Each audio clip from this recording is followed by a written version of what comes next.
bangsa ini akan aman, bangsa ini akan sejahtera, bangsa ini akan makmur selama anak cucu Nabi Muhammad SAW tidak diganggu, tidak diusik, dimuliakan, dicintai, disayangi. Karena apa?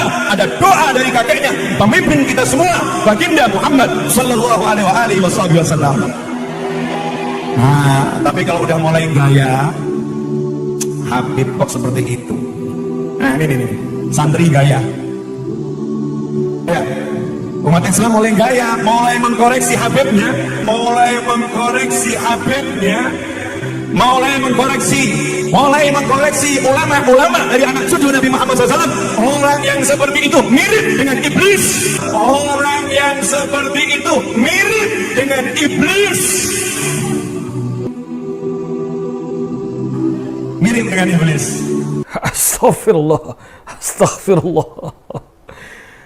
Justru orang-orang yang tidak mau menerima kritikan, gak mau menerima masukan, gak mau dinasehatin, ya sudah jelas salah, gak mau dinasehatin, ya justru orang-orang yang kayak begini ini yang mirip dengan iblis.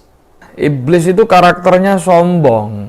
Kata baginda Nabi, orang sombong itu batorul haq wa ghamtun nas.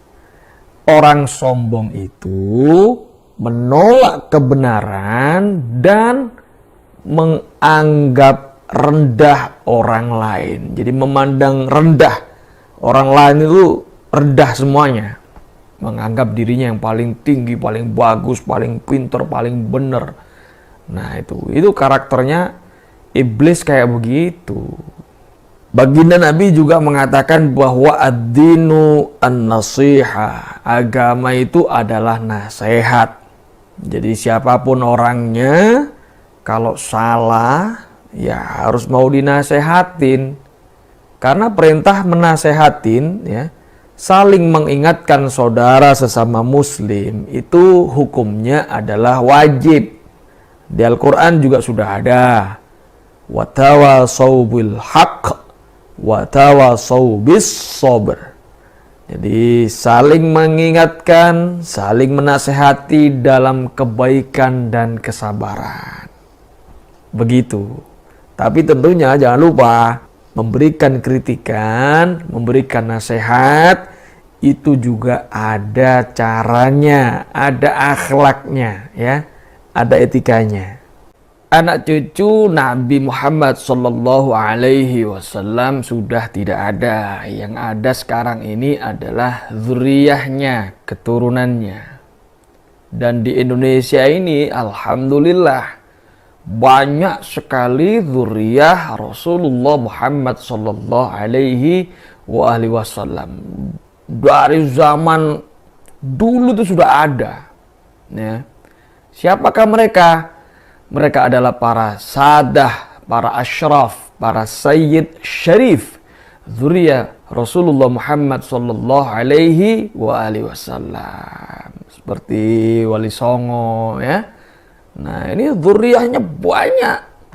Zuriyah Wali Songo adalah zuriyah Rasulullah. Nah di Indonesia ini banyak yang sudah membaur dengan orang-orang pribumi karena menikahnya dengan wanita-wanita pribumi, wanita asli. Nah, di zaman penjajah dulu, kolonial, ya, mulai zamannya VOC, Belanda, Jepang. Nah ini mereka semuanya memasturkan diri. Mereka sudah banyak yang melebur. Ada yang dipanggil kiai, ada yang dipanggil ajengan, ada yang dipanggil Gus, Tubagus, ya, Lora, Sidi, Ayib, ya, Ye, apalagi. Nah, yang memiliki pertalian nasab ke Wali Songo, mereka lah zuriyah dari Rasulullah Muhammad Sallallahu Alaihi Wasallam. Mungkin muncul pertanyaan, lalu bagaimana dengan sebuah negara, sebuah negeri, sebuah tempat yang tidak ada zuriyah Rasulnya sama sekali? Apakah rawan diazab oleh Allah? Rawan disiksa oleh Allah?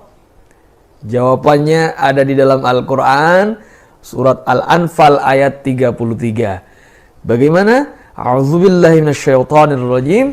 Wa ma kana Allahu mu'adzibahum wa hum yastaghfirun. Allah tidak akan menyiksa, Allah tidak akan menimpakan sebuah azab kepada sebuah kaum, sebuah negeri apabila mereka memohon ampun kepada Allah Subhanahu wa taala. Memohon ampun, beristighfar kepada Allah Subhanahu wa taala. Bertaubat kepada Allah. Nah, makanya perbanyak istighfar. Kalau kiai cinta keluarga Nabi, sama Nabi langsung dimasukkan, engkau keluargaku. Enak apa? Makanya jangan ngaku-ngaku jadi habib, kurang kerjaan. Nggak perlu ngaku jadi habib. Ya cukup jadi orang yang cinta habib. Cukup jadi orang yang cinta habib. Nanti otomatis udah jadi habib dalam pandangan Nabi Muhammad SAW. Meskipun nasabnya bukan habib. Nah ini yang perlu diluruskan ya. Saya rasa tidak ada kiai yang ingin menjadi habib. Kalau ada orang ya ngakunya seorang kiai, kok pengen jadi habib, patut ditinjau kembali kekiaiannya. Ya karena orang yang alim pasti tahu dan faham konsekuensi mencantolkan nasab dirinya kepada selain ayahnya. Nah, insya Allah orang alim yang benar-benar alim dan soleh akan paham. Itu satu. Kedua, di Indonesia ini banyak zuriyah wali songo yang disebut kiai. Nah, saya rasa mereka-mereka ini yang memiliki pertalian darah, pertalian nasab ke wali songo, ya insya Allah gak ada yang pengen jadi habib, gak ada. Kenapa? Nah, mereka ini semuanya adalah Sayyid Syarif, zuriyah Rasul.